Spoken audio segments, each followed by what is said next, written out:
Assalamualaikum warahmatullahi wabarakatuh.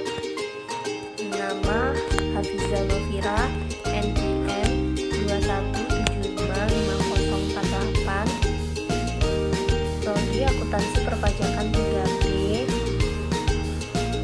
Mata kuliah Akuntansi Keuangan Menengah 1. Di sini saya akan menjelaskan tentang laporan arus kas. Pengertian laporan arus kas.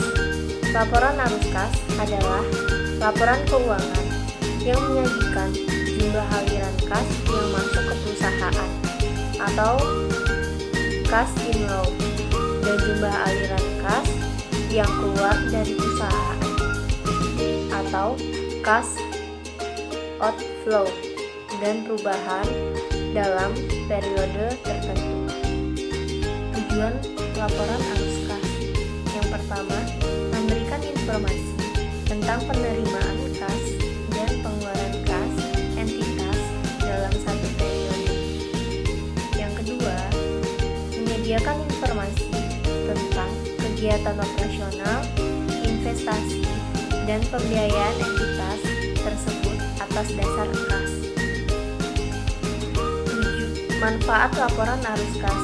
Yang pertama, kemampuan entitas untuk menghasilkan arus kas di masa depan.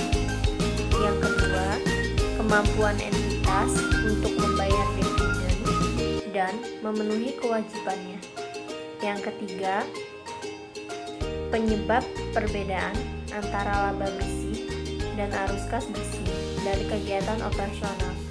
Yang keempat, transaksi investasi dan pembiayaan yang melibatkan kas dan non-kas selama satu periode. Persiapan pembuatan laporan arus kas terdapat dua metode. Yang pertama, metode langsung. Arus kas bersih dari kegiatan operasional merupakan selisih dari operasi dengan pembayaran kas untuk operasi. Yang kedua, metode tidak langsung.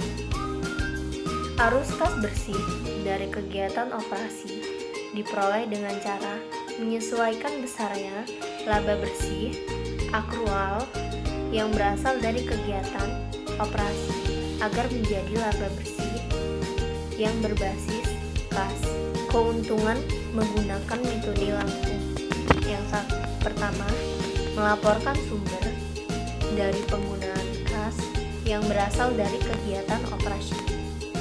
Yang kedua, lebih mudah dimengerti oleh investor. Yang ketiga, direkomendasikan oleh Financial Accounting Standard Boards atau FASB. Yang keempat, catatan jumlah total dari arus kas bersih dari kegiatan operasi akan sama antara metode langsung dan tidak langsung. Untuk bagian arus kas dari aktivitas investasi dan pembiayaan akan sama antara kedua metode. Keuntungan metode tidak langsung. Yang pertama, fokus pada perbedaan antara laba bersih dan arus kas bersih. Yang kedua, mengungkapkan hubungan antara laporan laba rugi, neraca, dan arus kas. Yang ketiga, biaya lebih murah. Yang keempat, tidak perlu menyiapkan laporan pelengkap seperti metode langsung. Yang kelima, berdasarkan survei, hampir 98% perusahaan menggunakan metode tidak langsung. Macam-macam laporan arus kas itu ada dua. Yang pertama, cash inflow. Cash inflow ialah arus kas yang terjadi dari kegiatan transaksi yang melahirkan keuntungan kas atau penerimaan kas.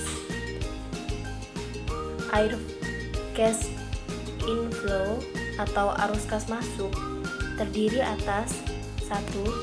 Hasil penjualan produk atau jasa perusahaan Yang kedua, penagihan piutang dari penjualan kredit.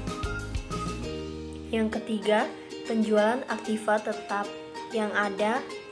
Yang keempat, penerimaan suatu investasi dari pemilik atau saham bila perseroan terbatas.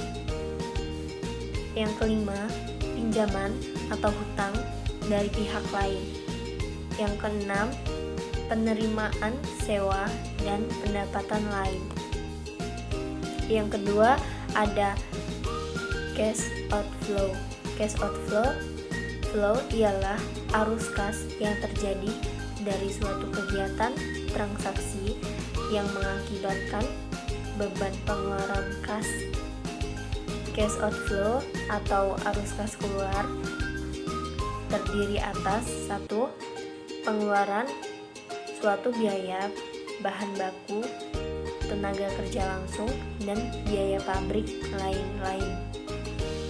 Yang kedua, pengeluaran suatu biaya administrasi umum dan administrasi penjualan. Yang ketiga, pembelian aktiva tetap. Yang keempat, pembayaran hutang-hutang perusahaan. Yang kelima, pembayaran kembali investasi dari pemilik suatu perusahaan. Yang keenam, pembayaran pada sewa, pajak, dividen, bunga, dan pengeluaran lain-lain. Klasifikasi laporan arus kas terdapat 3. Yang pertama, aktivitas operasi kas. Dari kegiatan operasi utamanya diperoleh dari pendapatan entitas serta aktivitas lain yang tidak termasuk dalam aktivitas suatu investasi ataupun pendanaan, seperti penerimaan kas dari penjualan suatu barang atau jasa, pembayaran kas dengan pemasok barang, dan pengeluaran kas untuk membayar karyawan. Yang kedua, aktivitas investasi atau investing aktivitas meliputi pemberian dan penagihan pinjaman serta perolehan dan pelepasan investasi, baik hutang maupun ekuitas, serta properti pabrik dan peralatan, seperti pembelian aktiva tetap, termasuk biaya pengembangan yang dikapitalisasi, perolehan investasi, penjualan aktiva tetap, dan investasi. Yang ketiga, ada aktivitas pembiayaan atau pendanaan. Financing aktivitas melibatkan pos-pos kewajiban dan ekuitas pemilik, meliputi perolehan sumber daya dari pemilik dan komposisinya kepada mereka dengan pengembalian atas dan dari investasinya. Yang B, peminjaman uang dari kreditur secara serta pelunasannya, seperti emisi saham, pembayaran dividen, dan pelunasan pinjaman.